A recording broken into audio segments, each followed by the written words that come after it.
Hey, I'm John Cannell, and today on Preppy Kitchen we're making some flavor-packed, delicious apple muffins. So let's get started. First off, set your oven to 400 Fahrenheit so it's nice and hot, and now you can either line your 12-cup muffin tin with papers or grease the wells. I have just a bit of prep work to do, and that is with my 2 apples. You'll want 2 large apples. They could be Granny Smith, Cortland, or Honeycrisp like I'm using. Really, any of your varieties will work here. In the recipe, I call for the apples to be peeled, but it's actually optional. We've tested it both ways, and if you leave the skins on, you get a beautiful little flash of pink here and there, and the skin softens. But we're peeling them today, because the boys don't like that. All muffins, which are quick breads, will have been originating in the 19th century and beyond. Before that, there was no baking soda and no baking powder to puff these up easily. And of course, this is an American invention because we're using apples here, one of our favorite ingredients. You can either cut the flesh from the core or core the apples.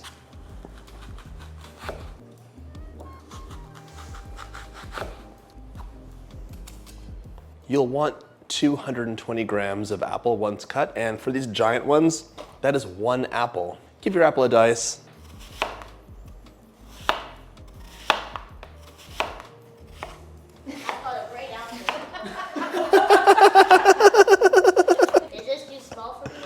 It is.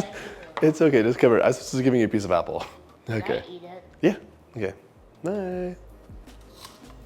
Well, they're cleaning out their closets right now with all the old clothes and Lachlan's playing dress up. Understandable.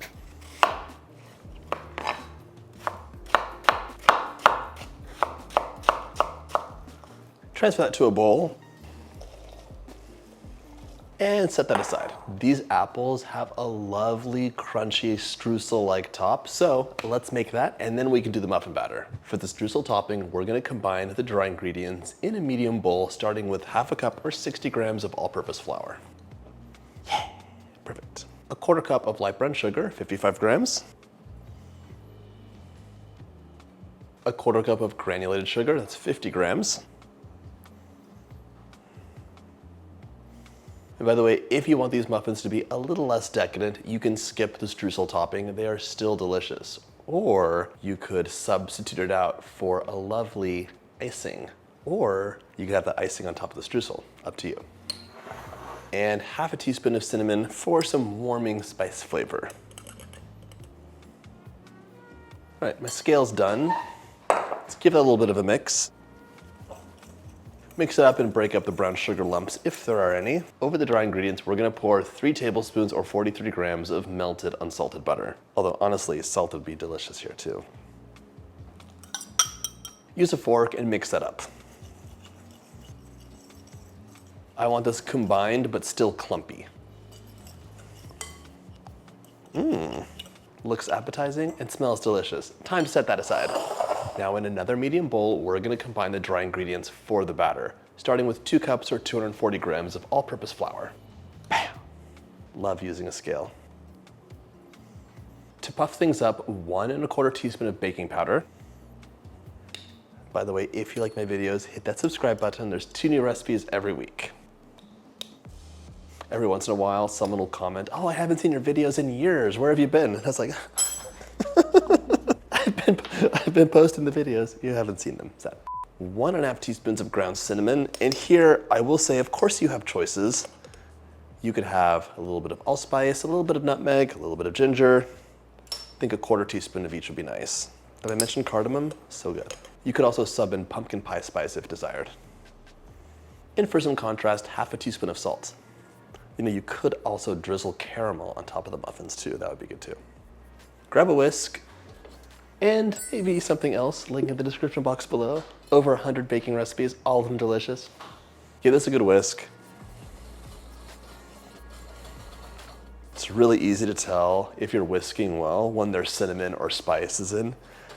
And it's interesting because a lot of times when you're making cakes, you'll see like a little divot or a couple divots randomly in the cake. Like, what happened? There might not be any baking powder in that area and it didn't puff up.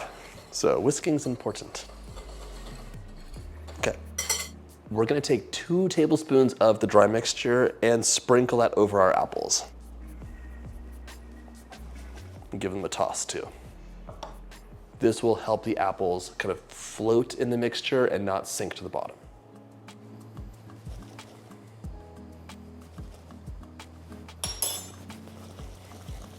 Set that aside. Also this aside. And now the wet ingredients. Now in a large bowl, we're gonna combine the wet ingredients, starting with half a cup of room temperature butter. It should be nice and soft, so soft throughout, no hard core of butter in the middle. That of course is 113 grams. To the butter, we're adding half a cup or 110 grams of light brown sugar. If you're using a measuring cup, pack it in. And we're also adding half a cup or 100 grams of granulated sugar. Our scale's done.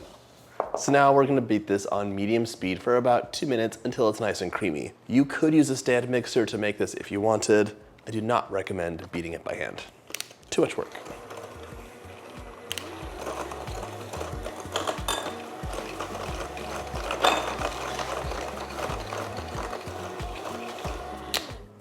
Two minutes later, my mixture is nice and fluffy, so it's time to add 2 eggs in so this has a little bit more structure. Add those in one at a time and mix in between.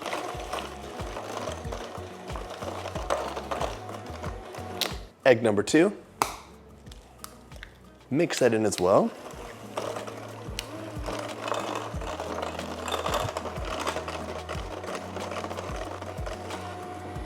Nice and mixed. We're also adding in a teaspoon of vanilla for some extra flavor.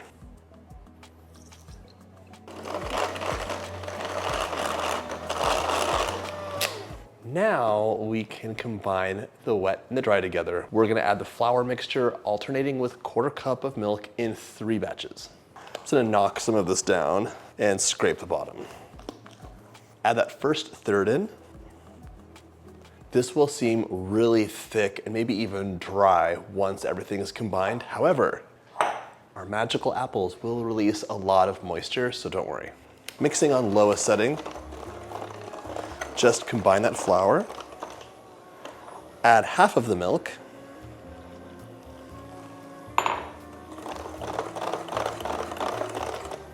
another third of the flour,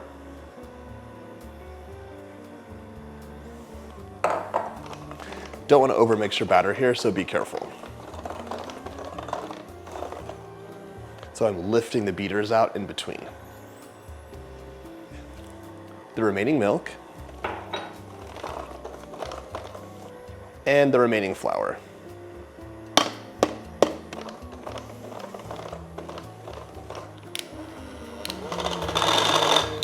Stopping here, even though there's a ton of unmixed flour, because I want to finish this off by hand. Just scrape the bowl down and incorporate the remaining flour until you almost don't see any left. So mixing until almost combined.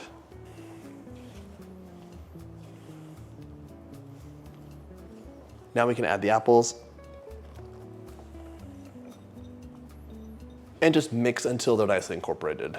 Like most muffins, these are great make-ahead treats. They last for 3 days if stored in an airtight container, or 3 months if you freeze them. My apples are nicely distributed, so it's time to scoop them up. We're gonna add about 1/3 of a cup of batter into each well. This recipe makes 12 muffins.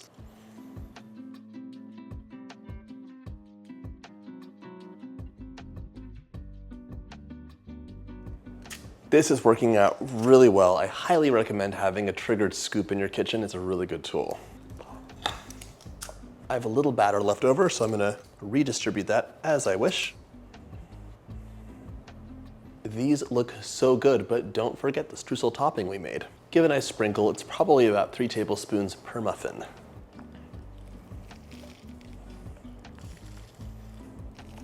Do your best to cover them, and then just use the remaining streusel mixture to even things out.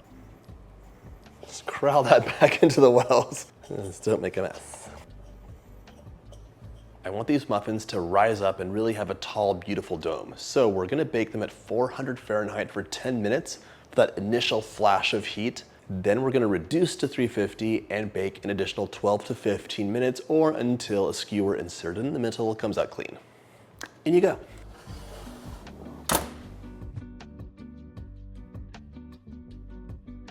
Out of the oven and cool enough to touch, these muffins smell, how do they smell? Great.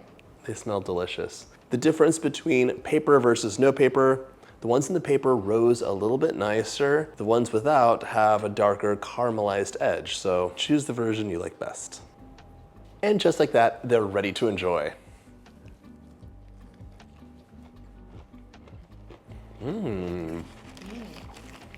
They're good. He's a very serious eater. Can I finish up? Yeah. It's such a nice combination of these juicy apples, a crisp, crunchy top, and a really soft muffin inside. Would you make this again? Yeah. What does it taste like? Apples. Very good. I hope you get a chance to make this delicious recipe, and if you like my videos, hit that subscribe button and check out my muffin playlist.